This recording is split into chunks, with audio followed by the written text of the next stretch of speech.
Hello, magandang gabi ulit sa inyo mga ka-traders. Once again, welcome to my YouTube channel. At ngayong gabi, ipapakita ko sa inyo kung paano mag-discover or mag-determine ng isang bullish divergence. So, kung makikita nyo, ito ang aking indicator sa baba. Merong hidden siya tawag dito, bullish divergence. Gamitan natin ng trend line. Alright. So, nandito siya. Right? So, ayusin ko lang.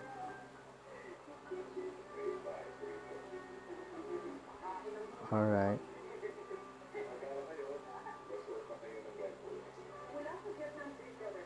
So, yan.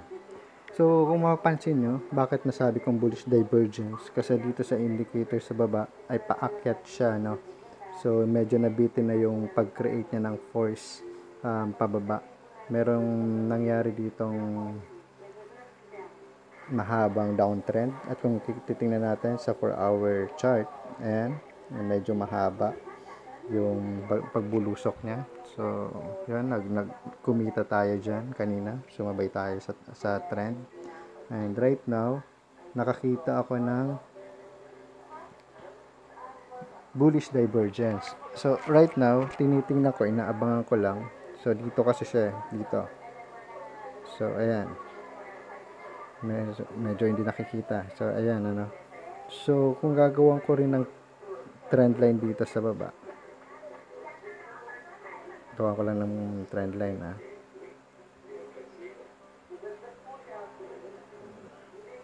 So, mahirap mag-drawing dito, no? So, ayan. Tapos, eto. Ayan. So, kung mapapansin natin, dito pababa siya, pero dito sa baba, nagsalubong sila, no? So, ibig sabihin, may tendency na yung market ay umakyat pataas. Kasi hindi siya sumang-ayon dito. Kung papansinin natin yung history, from here, simula dun sa pagbagsak niya, talagang pababa rin to. Pero pagdating dito, medyo nabitin na siya. Right? Nabitin na yung price. At tumutuloy-tuloy na sa pagkabitin niya dito.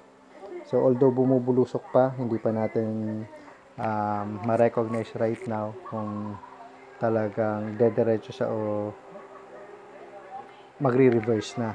Alright? Yun yung inaabangan ko. Kasi malaking uptrend to. So, kikita tayo ng malaki dito. So, what you have to do is to wait for the confirmation. At yung confirmation na inaantay ko is doon sa candlestick pattern.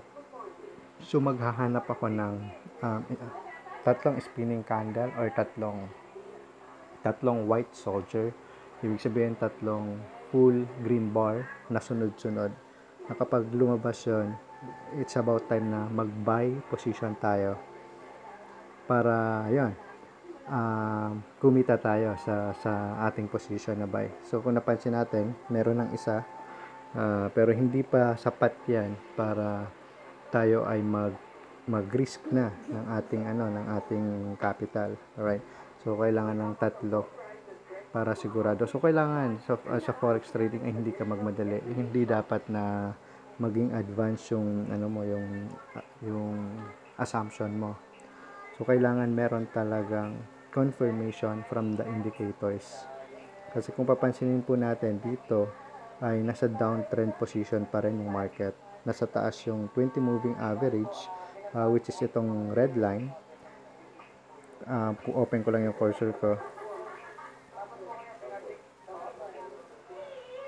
So, right?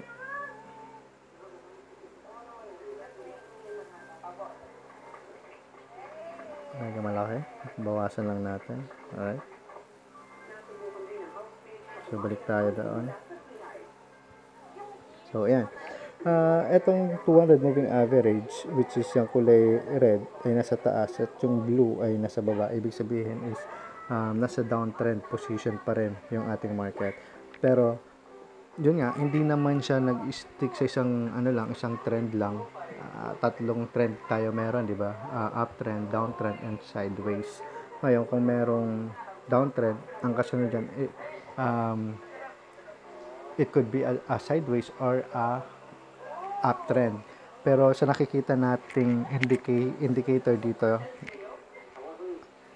aakyat yung market. Aakyat yung market. So, hopefully na hindi na ito madagdagan. Ito, this one. Hopefully, hindi na siya madagdagan para at least isang confirmation na yan. Pangalawang confirmation, itong aking TDI. Ang TDI ay this one. Ito nasa gitnang indicator. May kulay green tayo, may kulay red tayo. So, yan tatlong block is Bollinger Band. Ngayon, kapag nag-cross po, itong kulay green dito sa red din, ang tendency niya is paakyat siya dito. Alright, paakyat siya dyan. So, what we have to do right now is to wait for the candlestick magkaroon ng confirmation. So, kung walang 3 white soldier, at least meron ding dalawang spinning candle or tatlong spinning candle para sigurado na tayo sa ating gagawing position. So, yung parabolic, tatlong dot, naka-indicates pa rin na yung market ay bumabagsak pa rin. Pero, right now, dito sa pangatlo ko, humihina na po. Humihina na siya. So, let us just wait for a moment para, ayan, makapag-position tayo. Ang maganda kapag yung price ay umangat na po dito sa 20 moving average, pwede na tayong mag-place ng ating buy position. Alright? So, yun guys, kailangan lang natin mag-antay, and kapag nakapag-position na tayo, wag po natin kakalimutan na mag-set ng stop loss. Kasi yung stop loss ay yun yung ating risk management. Without stop loss, mauubos po yung equity nyo. Natandaan nyo po, wag po kayong magpapadala sa emotion nyo, wag kayong magpapadala sa sariling instinct nyo. Minsan hindi na tayo nagbe-base sa indicators, doon na tayo sa mabilisang instinct, which is minsan, yun, napapahamak tayo at nagkakaroon tayo ng loss. So, kanina nag-start ako ng $10 lang. So, this is just for a demo. So, naglagay ako ng fund na $10, and right now, so, nasa $17 na po siya. So, panalo na rin tayo ng, eto, 10.24 ako nag-start. So, may 6.55 na po tayo. Alright? So, may isang red. Medyo sumablay tayo dyan. Pero, yun nga, meron tayong tinatawag na stop loss. Tinamaan yung stop loss, then tigil. Admit that nagkamali tayo ng decision. So, huwag tayo na, ay, hindi, baka tumaas pa yan, or baka makabawi pa. I-move yung stop loss, kadalasan yun yung ginagawa. So, pag minove yung stop loss, lalaki at lalaki yung loss niya. So, yun po yung kadalasang mali ng mga trader. So, kung ano po yung sinet ng stop loss, what you have to do is, let go. Just admit na mali yung decision niya. And, meron pa namang second chance para bumawi. So, yung nangyari, yun po, nakabawi tayo. Nawala yung history. Right now, balik tayo dito sa 1 minute chart. Dumedere-diretso pa rin sa pagbaba. Wala pa yung ating inaantay. So kasi kapag po nag-kiss na tong blue dito sa 4-hour chart, yung 20 moving average dito sa 200, yung possibility is bumulusok na din po siya. Dumiretso na siya pababa. Alright? So antay-antay lang po tayo. Pero hindi tayo pwedeng mag-take ng buy position without yung confirmation. So, dito, napapansin natin na sa pangalawang indicator natin sa TDI, ito, going down na po siya. Pero, dito kasi, it indicates na medyo mahaba na yung ibinaba ng market. So, baka nagkaroon na ng oversold.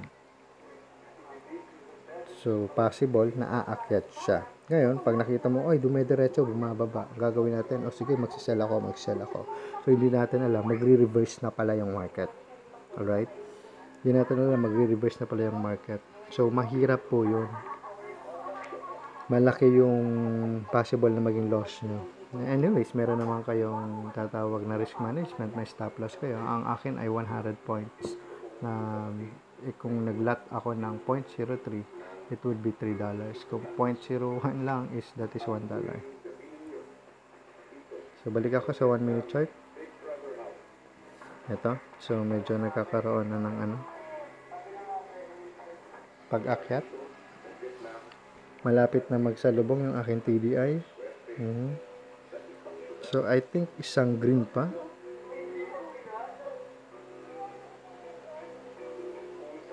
Isang green pa ay magbabay na tayo. So, ayan, malapit na siya magsalubong. Kita niyo yan. So, kapag nagsalubong na yan, konting extension lang. Tingnan natin. Pag may extension na, nakita na natin na lumabong na yung green. Yun na yun. Kasi dito, oversold na siya eh. So, nasa oversold position na siya. Alright. So, ang market po, napaka-deceiving yan. Up and down ang movement niya. So, akala natin, diretso pababa. Yung pala, aakyat. Akala naman natin, aakyat. Yung pala, bababa. So, kailangan talaga ng mga indicators. Kailangan ng mga indicators para mas sigurado tayo. Alright?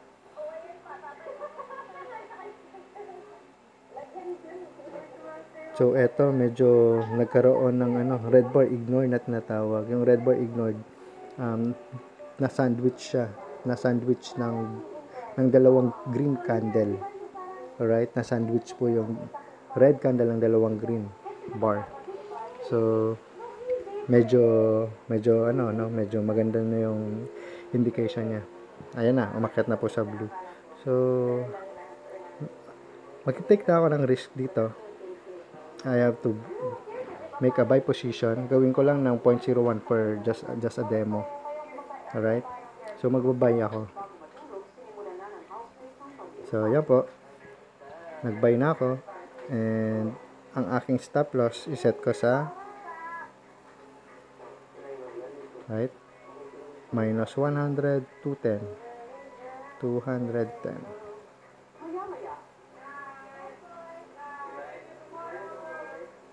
Right.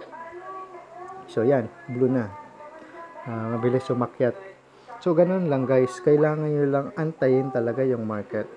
So, ngayon, kung gagawa tayo ng trend line, gagawa tayo ng trend line, merong nangyaring downtrend na, alam mo yan, na yung wavering, ibig sabihin, nagwe-wave from here, actually, from there. Wait lang medyo mahirap po kasi nito maglagay ng mahirap maglagay na to. Cellphone lang kasi ako nagtitrade guys. So ayan, dyan. Alright, kung napansin natin, ito inabot niya. Nasaan na yung ating mouse? Ito. So dito tumama, pangalawa dito tumama, pangatlo, dito lumampas pa. So, dito tumama. Eto, sigurado tatama na to. And, siyempre, ang ina-expect natin dito, hindi lang tumama, but, ma-break niya etong ginawa nating resistance. Ma-break niya. So, may possibility pong ma-break niya yun. Kasi nga, dahil dito sa divergence na nakita natin. Alright? So, yan. Pag na-break, aabot po siya, pwede tumama siya dito sa 200 moving average. Right? Maari po siya umabot dito.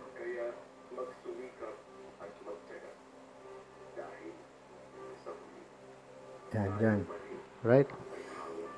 So, ngayon, gagawa ako ng take profit. Ang aking take profit ay, so So, para mas sigurado kahit hanggang dito lang.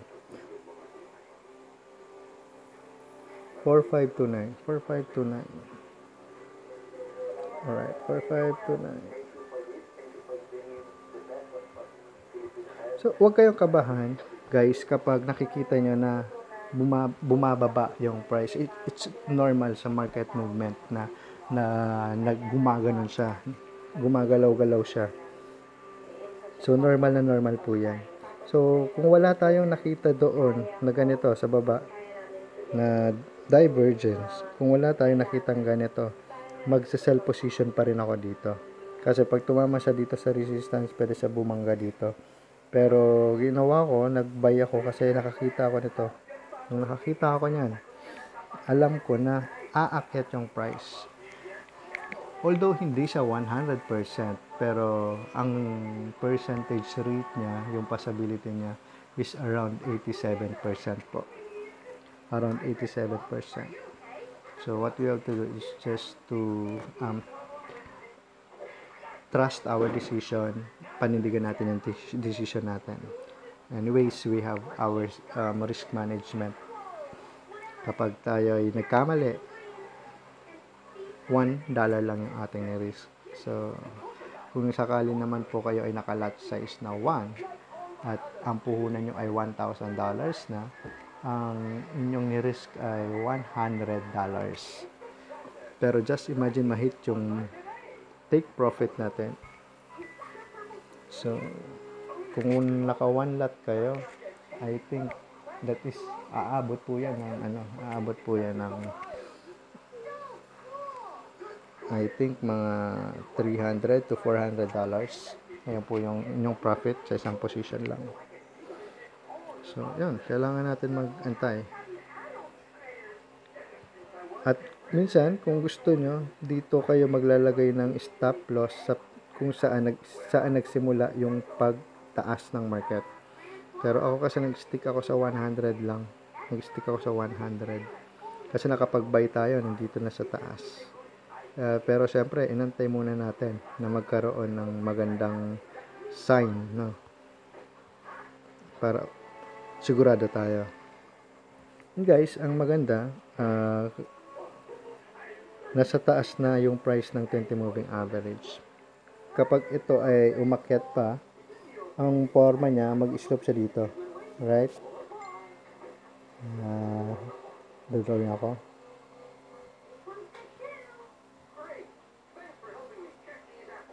Ang mangyayari, gaganon siya. Magkakaroon siya ng slope dyan. Right? So, yun yung ating aantayin.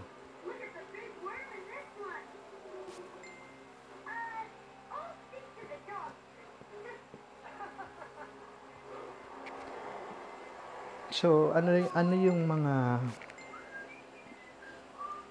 characteristic ng isang trader na dapat meron tayo para maging successful tayo? Number 1, kailangan yung discipline natin nandoon. I admit talagang minsan nawawala rin ako sa yung emotion ko na nako-cover up yung aking mental ability. Dapat dapat T. Ibig sabihin na TTEA, T stands for thinking. Mas gumagana dapat yung utak mo versus sa E, which is your emotion. Huwag ka magpapadala sa emotion mo. Kasi mostly yung mga traders natatalo dahil yun, mapusok na yung kanilang emotion. Bawa, natalo ng let's say $10, uubusin na kung magkano yung risk capital na natitira nila sa pag-asa na mabawi nila yung loss nila. So, you have to guard off your emotion. Alright? So, dyan na papasok yung A, yung action. Right? Kapag may proper thinking ka, psychologically, nagagawa mo yung tama, na-determine mo yung tamang action na dapat natin gawin sa anuman na situation, ay, yun, magkakaroon ka ng magandang result. Alright? So, ayan. Medyo matagal lang talaga, no? Talaga yung forex trading is all about waiting.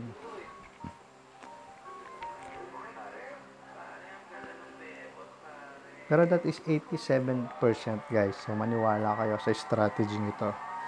So ilang beses ko siyang ginawa before. Let's say sabihin natin sa 10 times, siguro nag-fail lang siya ng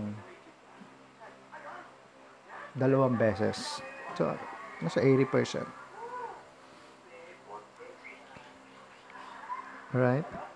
So, yan. Umaangat na po siya. So, malapit na ma-break yung ating nilagay na trend line. Ang ginagawa ko po, ang tawag dito is scalping. So, mostly pag scalping, base ka lang sa 1-minute chart. Alright? 1-minute chart. Pero, syempre, kailangan may major trend kang sinusundan. And may major trend na sinusundan is chart 4-hour chart. Right? Ang trend dito is downtrend. Pero bakit nag-buy ako? Kasi syempre, yun nga, ang price is up and down lang. Up and down, up and down. So, I believe na aakyat ito hanggang dito. So, pag akyat hanggang dyan, bababa na naman siya. And, hindi natin alam, titingnan natin sa indicators kung talagang didiretso na siya, bubulusok na siya hanggang dito. Pero guys, the moment na bumulusok na siya dito, may possibility na didiretso na, pababa siya. Alright? So, yan yung inaabangan ko, na kapag nag-cross yung 200 sa 20 moving average, medyo lalakihan ko yung aking lot size. Okay ba yun? Natututo ba? Hopefully, kung sa tingin nyo, itong video ito ay nakatulong po sa inyong trading, pa-like and pa-subscribe na rin po ako. So, may mga gagawin pa rin akong ibang video na based po sa aking experience sa pag-trade. Right? So, by the way, ang aking broker ay Hot Forex. So, nasa baba ng video ito yung link. So, maganda po yung Hot Forex. Bakit? May regular silang nilalabas na webinar kung saan nag-feed sila sa mga trader nila ng skill para ma-improve ito. So, mostly doon ko rin natututunan yung lahat ng mga ginagawa ko dito. So, yun guys, subukan nyo si Hot Forex. Sa puhunan na $5, pwede ka na magsimula ng real account. Pwede ka na mag-start na from $5, 0.01 ka lang, pwede na lumago. Depende po sa inyong gagawin na strategy at planning. So, from $5, 0.01 ka lang, hanggang let's say, mag $10. Pagdating ng $10, mag 0.02 ka. Hanggang $20. Pagdating sa $20, mag 0.03 ka. Hanggang sa mag $30, $30, pag $30, pwede ka na mag 0.04, 05. Okay na yon. Pero, risk management pa rin. Stop loss pa rin. Never kayo mag-take position without stop loss. And don't worry, ang Hot Forex po ay hindi stop loss hunter. Kasi kung stop loss hunter si Hot Forex, yung stop loss natin kanina pa tinamaan. Pero so far, hindi pa sa tinatamaan. So, ibig sabihin, ang stop loss hunter na broker, hindi po aabot sa ganito katagal, tatamaan na agad yung stop loss nyo. Kung magpe-place kayo ng position na malapit, so 100 points is napakalapit lang po niyan. Alright? So, tingnan po natin kung kumikita na tayo. Medyo, kasi 0.01 lang. So, yan lang yung kinikita natin yan. 0.12. Pero kung halimbawa, is talagang malaki puhunan nyo, mag 0.2 kayo, magtulat kayo or mag-3 kayo. So, ibig sabihin, kada points kung nakatulat kayo is $2. Alright? Bawa, naka 11 points ka na. Adi lang yan. $22 na yan. Ganun lang kadali sana. Pero, yun. Ako ay for demo presentation lang. So, makikita nyo kung paano po tumatakbo yung mga strategy na natutunan ko dito sa Forex trading.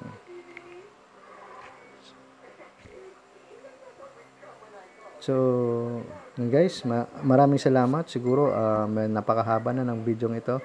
At least nakita nyo na kumikita at nangyayari po yung ating prediction dito sa bullish divergence na nakita natin. So yan, maraming salamat guys. This is just for educational purposes. Kung sa tingin nyo po ay makakatulong tong video ito, please like and subscribe in my YouTube channel. Maraming salamat po. God bless us all.